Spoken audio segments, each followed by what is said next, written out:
எல்லாருக்கும் வணக்கம். இன்னைக்கு பார்த்தீங்கன்னா, நம்ம ஓல்ட் இஸ் கோல்டு எபிசோடோட 3வது பார்ட்ல இருக்கோம். இன்னைக்கு நம்ம என்ன படம் பார்க்க போறோம் அப்படின்னு பார்த்தீங்கன்னா, 1990ல ரிலீஸ் ஆன 13ஆம் நம்பர் வீடு படத்தினுடைய ரிவ்யூ தான் பார்க்க போறோம். 13ஆம் நம்பர் வீடு 90s கிட்ஸ் எல்லாத்துக்குமே தெரியும். இந்த படம் எந்த மாதிரியான படம். இப்போ பார்க்கும்போது அந்த படம் ஒரு காமெடியா தெரியலாம். என்னடா டே இதெல்லாம் அப்படின்னு. ஆனால் அந்த காலகட்டத்தில் அந்த மாதிரியான ஒரு மேக்கிங் கொடுத்த ஒரு படம் தான் இந்த 13ஆம் நம்பர் வீடு. படத்தினுடைய டைரக்டர் பேபி. பேபியா? ஆமாம், படத்தினுடைய டைரக்டர் பேரே பேபி தான். பேபின்னு குழந்தை நினச்சிடாங்க. இங்கே ஹிட்டை கொடுத்துட்டு இதே படத்தை ஹிந்தியில் கொண்டு போய் அப்படியே ரீமேக் பண்ணி அங்கேயுமே ஹிட் அடிச்சிருக்காப்புல.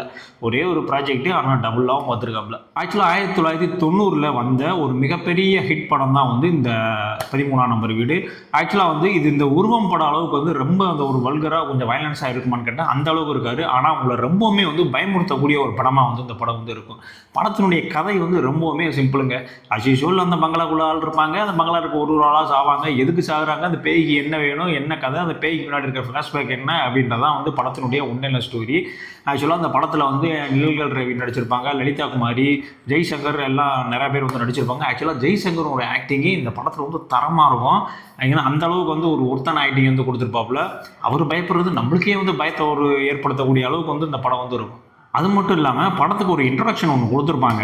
ஆக்சுவலாக அந்த பங்களா இருக்குல்ல, பேய் பங்களா, அந்த பங்களாவுக்குள்ளே பார்த்தீங்கன்னா ஒருத்தன் இது அப்படியே ஆர்ட் மாதிரி வரைஞ்சிட்டு இருப்பான். என்னடா வரைஞ்சிட்டு இருக்குன்னு கிட்டக்கு போய் பார்த்தா அந்த மாளிகையவே அவன் வரைஞ்சிட்டு இருப்பான். உடனே அந்த நேரத்தில் ஒரு பொண்ணு வரும். இன்றைக்கி நைட் நான் ஸ்டே பண்ணிக்கிடுவாங்க. ஓகே ஸ்டே பண்ணிக்க அப்படின்றவாப்புல. உடனே நீங்கள் ஆர்ட்ரா, சரி ஓகே அப்போ என்ன வரைகிறீங்களா அப்படின்னா, ஓகே உன்னை வரைஞ்சிடலாமே, அப்படியே உட்காரு அப்படின்னு சொல்லிட்டு உட்கார வச்சு வரைஞ்சிக்கிட்டே இருப்பாப்புல. திடீர்னு பார்த்தா அந்த பொண்ணோட உருவம் அந்த கண்ணாடியில் தெரியாது. அப்போ தான் போய் கிட்டக்க பார்ப்பாப்புல, என்னடா கண்ணாடியில் ஆளாக்கானா அப்படின்னு சொல்லிட்டு இந்த பொண்ணு மேலே லைட்டாக கை வைப்பாப்புல.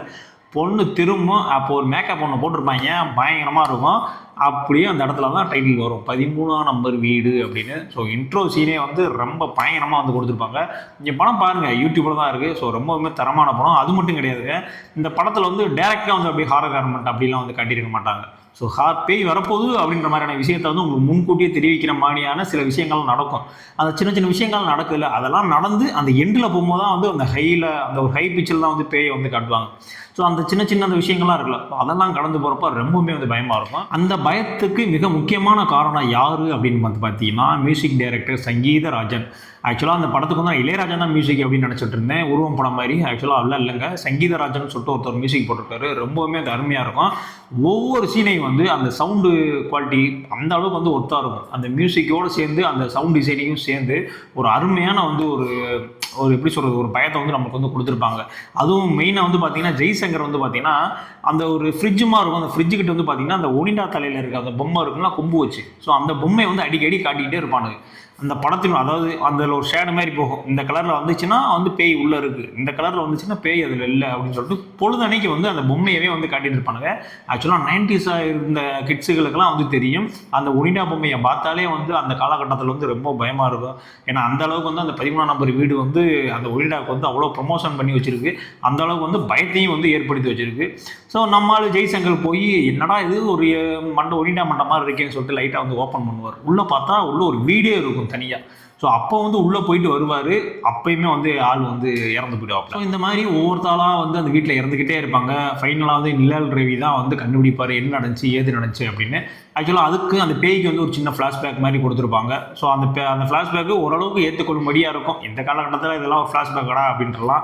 ஆக்சுவலாக இப்போ இருக்கக்கூடிய படங்களே அந்த லட்சணத்தில் தான் இருக்குது. ஸோ நம்ம அந்த படத்தெல்லாம் குறை சொல்கிறதுக்கான அருகதை கிடையாதுன்னு தான் நினைக்கிறேன் நான். அது மட்டும் இல்லாமல் எனக்கு இந்த படத்தில் ரொம்ப பிடிச்ச சீன் எதுனா, ஜெய்சங்கர் ஒருத்தவங்க உடம்பு சரியில்லை அப்படின்னு சொல்லிட்டு போய் பார்க்க போவார். பார்த்துட்டு வந்துடுவார். திரும்ப அடுத்த நாள் போய் பார்த்தா அந்த இடத்துல அந்த வீடே இருக்காது. திரும்ப அதுக்கப்புறம் பார்த்தா ஒரு பேய்க்கு ட்ரீட்மெண்ட் பண்ணிட்டு இருப்பார். ஸோ அந்த மாதிரியான சீன்கள்லாம் ரொம்பவுமே அருமையாக பண்ணியிருப்பார். எனக்கு இந்த படத்தில் பர்சனலாக பிடிச்சது ஜெய்சங்கரோட ஆக்டிங் தான். நீங்கள் படம் பாருங்கள், உங்களுக்கே தெரியும். ஸோ அதுக்கு அடுத்தபடியே பார்த்தீங்கன்னா பேயா நடித்த லலிதா குமாரி தான் பிரகாஷ் ராஜ் இருக்கார்ல, ஸோ அவருடைய முதல் மனைவி தான் லலிதா குமாரி.